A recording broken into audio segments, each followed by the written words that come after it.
I was bringing a guy who is monitoring the media. I didn't have a lot of time to do that last night because I'm unbelievably busy. Tim Graham is the executive editor of NewsBusters. He's a friend of this program, and I want to let everybody know that Tim has really helped us out. So I got a sheet in front of me. I want to talk about this Mary Bruce, who is a chief White House correspondent for ABC News. I did not see this. But apparently, she was doing what while reporting on the Gaza situation? Well, she can't give credit to Trump. Mary Bruce was well known to us for somebody when Joe Biden was president. She was always just glorifying everything that he did. Now they have to both sides everything. You know, this yesterday, most of the networks, this was a day when you saw so much touching video of reunions uh, and of these hostage families. And so obviously this is something Donald Trump caused. So this was about the best press day Trump has had, but somewhere in there, somebody's got to not let him get all the credit. Sometimes they tried to balance it out and said, now let's go to the Palestinians and their happy reunions. Well, but to some degree, there is a difference between the two sides, right? Is that most of these Israelis were captured at a concert or something. A bunch of the Palestinians that were in prison for violent crime. So I think you can't really balance those two out. Okay, and you think that Ms. Bruce tried to do that? Apparently, the anchor Muir had to interrupt her a couple of times and bring her back down to earth.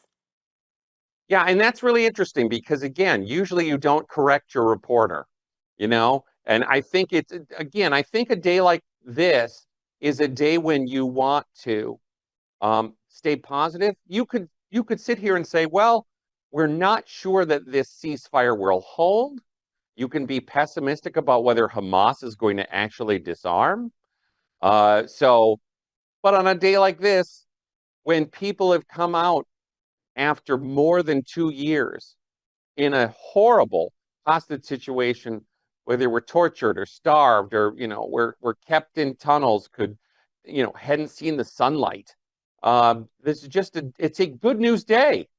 It's a good news day. So to try to rain on that parade, it's not the right day. Okay. But they didn't do it overtly. Even Ms. Bruce, to be fair to her, said that Trump's role was critical in this and whatever. Christiane Amanpour, CNN, had to apologize. Now, we all know, if you know this woman's history, been around a long time.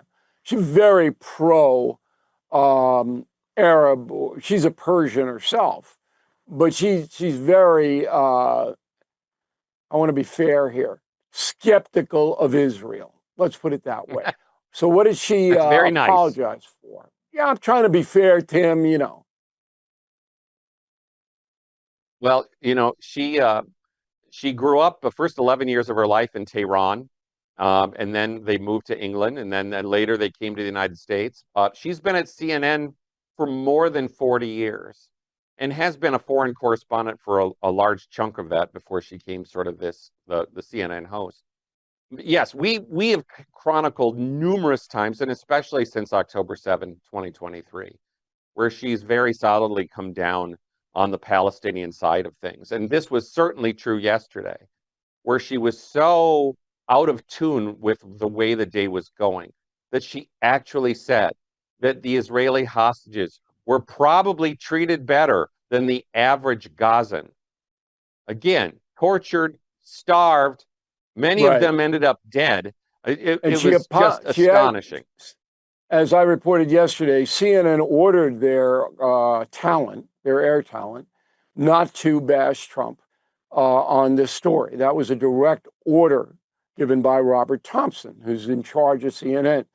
So Amanpour kind of got around that by not mentioning Trump, but trying to make a comparison, as you just said, an equivalency between how the Gazan civilians are treated with the heavy hand of Israel, of course, as opposed to how the hostages who were kidnapped are treated.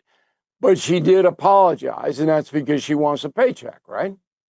Yeah. It's a little bit like if we can imagine, you remember, some of us remember 1973, 74, when the Vietnamese, the American POWs came home from Vietnam. And you imagine some anchor man saying, well, I'm sure our American POWs were treated nicer than the average Vietnamese. Um, I don't think that would have been received well. And that it Well, was really just a terrible and tone deaf thing to say. She was asked about just the situation on the ground that sadly the Western journalists weren't given enough access to go into Gaza and bash Israel, like they didn't bash Israel when they didn't have perfect access. homeowners, when is the last time you checked on your home title? If your answer is never, then this is for you. Scammers are stealing titles, and your equity is a target. Criminals forge your signature. Just like that, your home title can be transferred out of your name. That's why I partnered up with Home Title Lock, so you can find out today if you're already a victim. Please use my promo code BILL at HometitleLock.com, and you'll get a free title history report. Plus, you will get a free trial of their $1 million triple lock protection. That's 24/7 monitoring of your title, urgent alerts of any changes, and if fraud does happen, they'll spend up to $1 million to fix it. That's HometitleLock.com, promo code BILL. CNN has lost most of its audience and credibility because of its stance hating Trump and propping up the progressive movement. There's no doubt that that has happened. Let's look to the future. So my analysis is this ceasefire between the media and Trump is going to be lasting maybe 36 hours. And then we'll be back to ISIS, the Gestapo, and the John Legend crew will then get back to what they do every day. You disagree with that? No, I think that their standard mode of operation is, yes, Trump is evil, and anybody trying to, enforce the immigration laws is evil. It's very strange that law enforcement is like an evil force, but that is where they go. Now, the only way they don't do that domestic stuff again is if some of the ceasefire doesn't go as well as we would hope. And in that case, then they might say, well, for Trump, this is all coming apart. I mean, we have seen, over 10 years, this whole pattern of network news coverage of Trump is usually 89, 90, 91, 92% negative all the time. It was negative coverage of Trump on the networks after he was shot. So we can always predict that they're going to return to form and be negative about Trump. I agree. I think that the public, though, knows what the game is now and doesn't have any effect on anything other than the real dumb people who live in a bubble world and they hear things on social media that get picked up. But the majority of American voters, they know what the game is and they've made their decision.